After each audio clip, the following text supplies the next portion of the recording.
Assalamualaikum warahmatullahi wabarakatuh. Perkenalkan, nama saya Ramadan Sofan Sanuya dengan NIM 02212311000081, Program Studi Ekonomi Pembangunan, Fakultas Ekonomi dan Bisnis, Universitas Trunojoyo, Madura. Pada kesempatan kali ini, saya akan membahas tentang materi yang berjudul Pemikiran Adam Smith dalam Pandangan Sosialis dan Ekonomi Islam. Dalam pembahasan kali ini, saya akan menjelaskan mengenai apa saja pokok pemikiran Adam Smith dan apa saja perbedaan pemikiran Adam Smith dengan pemikiran Ibnu Taimiyah dan Karl Marx. Langsung saja pada pembahasan yang pertama, yaitu mengenai pemikiran Adam Smith.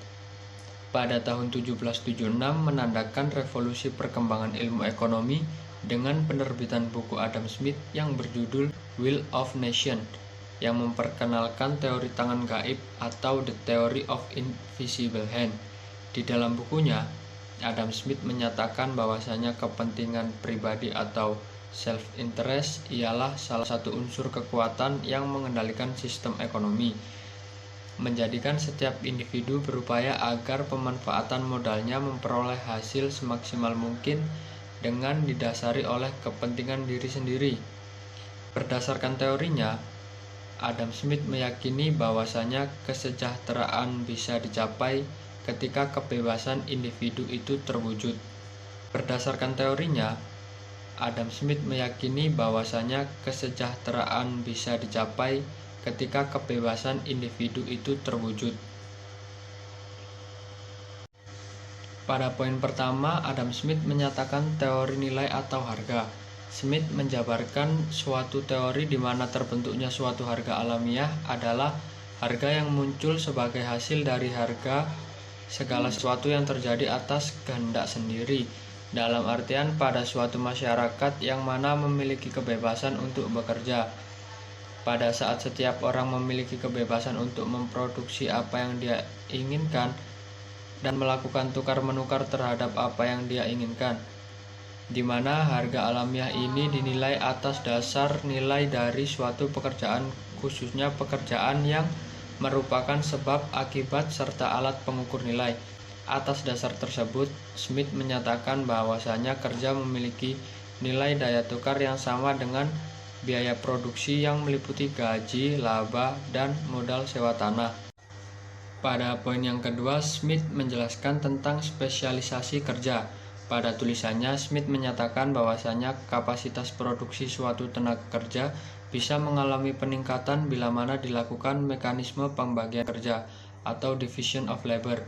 Pembagian kerja ini akan mendorong spesialisasi di mana orang akan memilih mengerjakan yang terbaik sesuai dengan bakat dan kemampuannya masing-masing.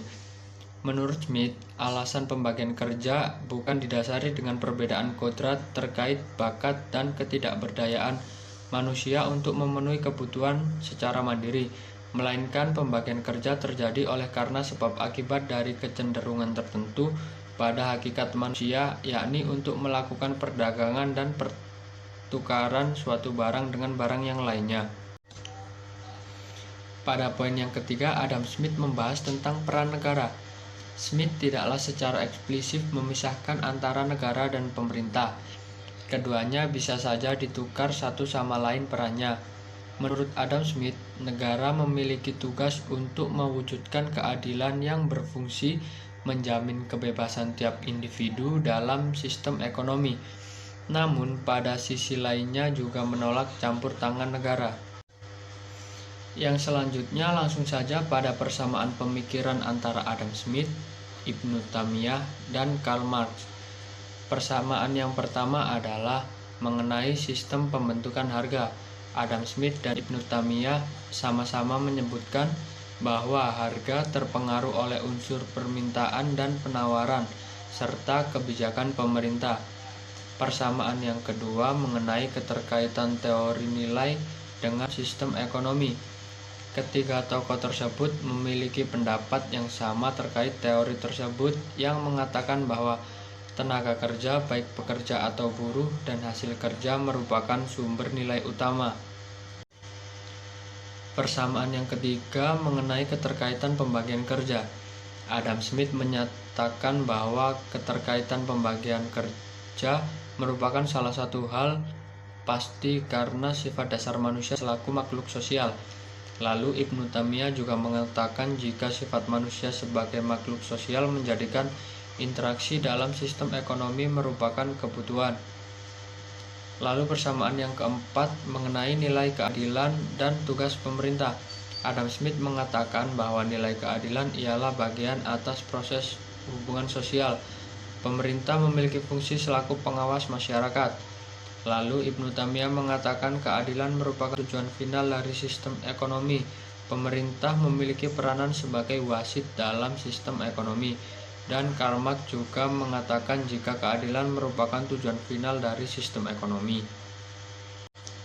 Pada pembahasan ketiga, saya akan membahas tentang perbedaan pokok pemikiran ekonomi dari ketiga tokoh tersebut. Perbedaan yang pertama mengenai proses adilnya suatu sistem ekonomi. Menurut Adam Smith, pemerintah wajib untuk tidak ikut langsung mencampuri urusan transaksi ekonomi.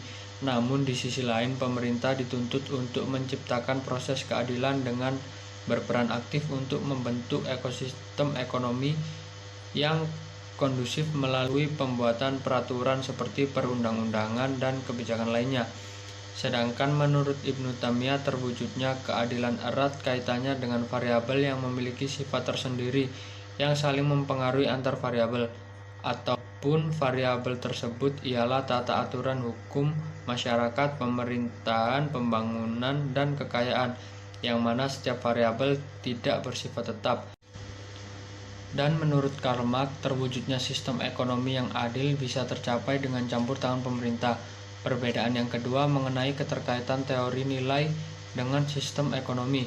Menurut Adam Smith, fungsi pemerintah yang tergambarkan memiliki wajah yang bermuka dua yang kelihatannya bertentangan satu sama lain.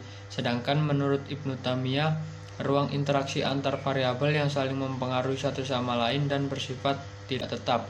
Dan menurut Karl Marx, pembatasan variabel yang diatur oleh pemerintah atau negara secara terpusat. Sekian pembahasan dari saya tentang pemikiran Adam Smith dalam pandangan sosialis dan ekonomi Islam. Adapun kurang dan lebihnya, saya mohon maaf yang sebesar-besarnya. Terima kasih. Wassalamualaikum warahmatullahi wabarakatuh.